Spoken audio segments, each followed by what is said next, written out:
वडोदरा जिला खरीद बिक्री संघ के चुनावों के मतों की गिनती हुई। तब आपको बता दें कि 3 में से भारतीय जनता पार्टी ने केवल एक ही बैठक पर जीत हासिल की। दरअसल ये चुनाव काफी वक्त से विवादों में बने हुए थे। वडोदरा जिला खरीद बिक्री संघ के चुनाव में भारतीय जनता पार्टी में असंतोष देखने मिला था, जिसके बाद 3 बैठकों पर चुनाव आयोजित हुए और मतों की गिनती हुई, जिसमें भारतीय जनता पार्टी ने 2 बैठक गंवा दी। वैसे आपको बता दें कि वडोदरा जिला खरीद बिक्री संघ की कुल 15 में से 12 बैठक भारतीय जनता पार्टी ने बिन हरीफ हासिल की है। तब भारतीय जनता पार्टी में मैंडेट को लेकर जिला प्रमुख पर कई आरोप हुए थे। पादरा, करजन और वागोड़िया में सहमति नहीं हुई थी, जिसके बाद मतदान हुआ और मतदान के परिणाम घोषित होने के बाद ये पता चला कि भारतीय जनता पार्टी ने केवल करजन बैठक पर जीत हासिल की है। तब इस विजय को लेकर विजयी प्रत्याशी धर्मेश पटेल ने विधायक अक्षय पटेल का धन्यवाद अदा किया और साथ ही कार्यकरों का और समर्थकों का भी धन्यवाद अदा करते हुए उनकी ओर से शिव मंदिर पर जाकर महादेव के आशीर्वाद लिए गए। तब आपको बता दें कि इस चुनाव में कांग्रेस पार्टी ने केवल वाघोड़िया की बैठक अपने हिस्से ली है, लेकिन भारतीय जनता पार्टी ने 3 में से 2 बैठक गंवा दी है। उसके बावजूद भी बोर्ड भारतीय जनता पार्टी का ही बनने वाला है।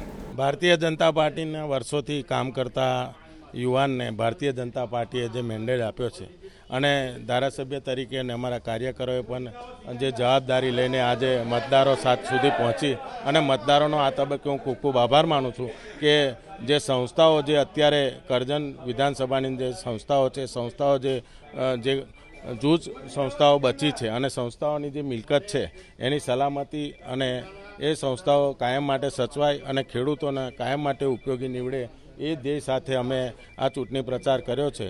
કારણ કે ઘણી બધી સંસ્થાઓ આજે કરજણ કોટન હોય કે ગમે તેવી સંસ્થાઓ એમાં દુકાનો પાડી અને આડેધડ મિલકતો એની જે વેચાઈ છે અને લોકોને પણ ખબર છે અને લોકોના જે ઉત્સાહ અને ઉમંગ જોતો અમને ખ્યાલ આવ્યો કે આવનારા દિવસોની અંદર આ સંસ્થાઓને આપણે કોઈપણ સંજોગોની અંદર બચાવી અને આપણે વિધાનસભાની અંદર તમામ ખેડૂતોની સંસ્થાઓ પગભર રહે અને ખેડૂત ઉપયોગી થાય એ રીતે અમે આ મહેનત કરી છે અને મતદારોએ પણ અમારે સમર્થનને માન આપીને આ ઉમેદવારને જીતાડ્યો બદલ મતદારોનો આ તબક્કે ખૂબ ખૂબ આભાર માનું છું। ખરેખર આવનારા દિવસોની અંદર પણ ભારતીય જનતા પાર્ટી જેને મેન્ડેટ આપશે એ મેન્ડેટ કોઈપણ સંજોગોમાં જે મેન્ડેટ હશે એને જીતાડવાની અમારી તનતોડ મહેનત હશે।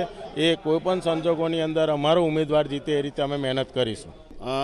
22 મત એકચ્યુઅલ હવે પહેલેથી હું ચાલુ કરું તો ભારતીય જનતા પાર્ટીનો હું એક બહુ જૂનો કાર્યકર છું અને ભારતીય જનતા પાર્ટીએ મારી પર વિશ્વાસ મૂક્યો અને મને મેન્ડેટ આપ્યો એ બદલ એમનો થેન્ક યુ। એમના કાર્યકર્તાઓના લીધે જ હું આ ચૂંટણી જીતી શક્યો છે।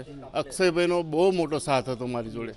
અક્ષયભાઈ અને ભારતીય જનતા પાર્ટીના લીધે જ હું જીત્યો છું અને આજે હું જીત્યો છું। 22 વોટ મારા પોતાના છે અને સામેવાળી પાર્ટીના 16 વોટ છે।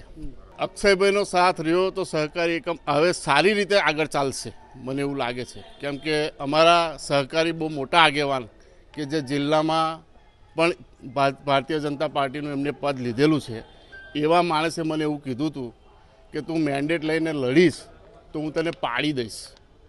ત્યારે અક્ષયભાઈએ મારો હાથ ઝાલ્યો હતો એટલે ભારતીય જનતા પાર્ટીનો મને મેન્ડેટ મળ્યો।